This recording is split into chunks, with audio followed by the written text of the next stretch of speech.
Kia ora, g'day, I'm Philip Duncan from Weather Watch TV on YouTube. Thank you for joining us for our outlook for Australia for the rest of this week and the coming weekend as we say goodbye to autumn on the meteorological calendar and hello to winter, which arrives on Saturday. This is the setup at the moment around Australia as we go in towards Monday afternoon and evening.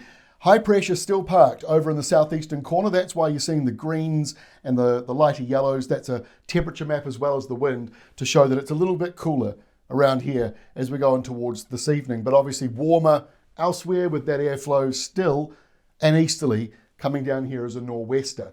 Now the westerly winds, which have been fairly absent, are about to come back in again as this block of high pressure moves off to New Zealand and low pressure finally comes back in after what feels like months and months of just dominant high pressure stuck down here in this corner. This is the departure from normal rainfall for the next 7 days ahead. What this shows you is for this time of the year, for the last week of May going into the first few days of June, how wet is it compared to average?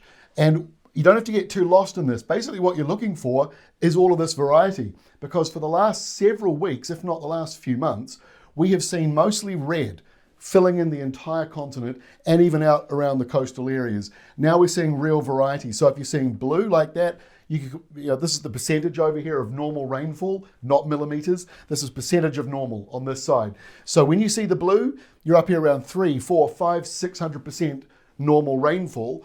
And if you're in the white, normal rainfall for this time of the year, and the reds and the pinks means that it's a little bit drier than usual. So that means it is good news to see the blue and the white returning to dry areas of Western Australia, and a similar story here around South Australia and Victoria. But note, same as Tasmania, it's broken up. Not everybody gets the rain you want, but hey, this is better than seeing it all red as it has been. So let's get into it now. Here we are on Tuesday with that high pressure zone, still bringing the cold nights or cooler nights, and still bringing that easterly showery setup, mostly for Queensland, and then that easterly heads over to Western Australia. But that's where it changes, because for the past several weeks, that easterly just went all the way off the screen. Now it only makes it halfway. It gets to about Alice Springs, Uluru, turns around, comes down as a nor'wester. So that, well, I said last week, these areas in the south, you're going to warm up and dry out more before that rain arrives. But that's the rain. And it starts here on Tuesday in Western Australia. By Wednesday, pushes further across Western Australia with a few thunderstorms forming further to the north there. Rainfall totals aren't huge, but you're still getting 15 to 20, 30 millimeters down here in that southwestern corner. Elsewhere, warm with those nor'westers coming in ahead of the cold front. So kind of classic autumn weather for this time of the year. Skies drying out a lot more around coastal parts of New South Wales as that high finally moves out into the Tasman, more towards New Zealand. But if you live in Queensland, no great change just yet. By Thursday, still the same in Queensland, still got those easterlies. But notice the easterlies don't even make it to the Northern Territories now. They come in and they get broken and they come straight down to New South Wales. Why?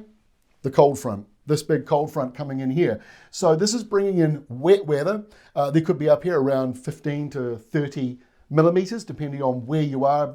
And obviously, you'll line up with that yellow part just there to get that heaviest rain.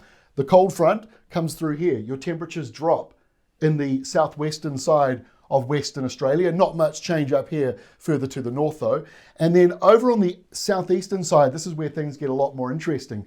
In comes the cold front here on Thursday, and it moves towards places like Melbourne. So as we get into Friday, sometime around Thursday, Friday, we're going to be seeing a burst of heavy rain crossing through into Victoria from South Australia.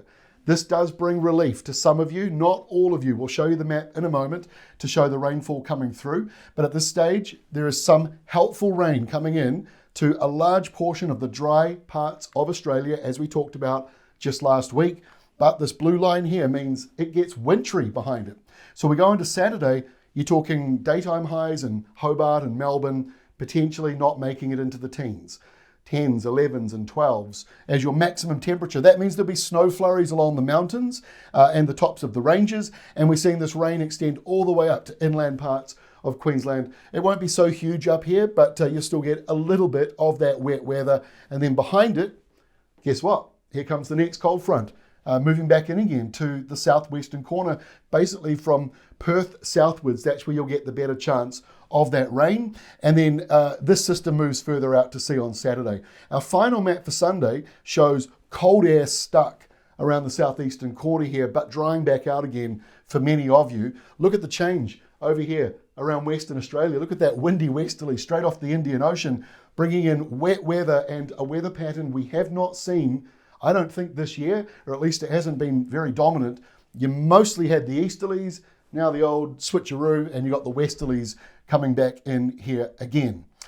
So to recap, how much rain is on the way? Like I said last week, this is not for everyone. Not everyone will get relief.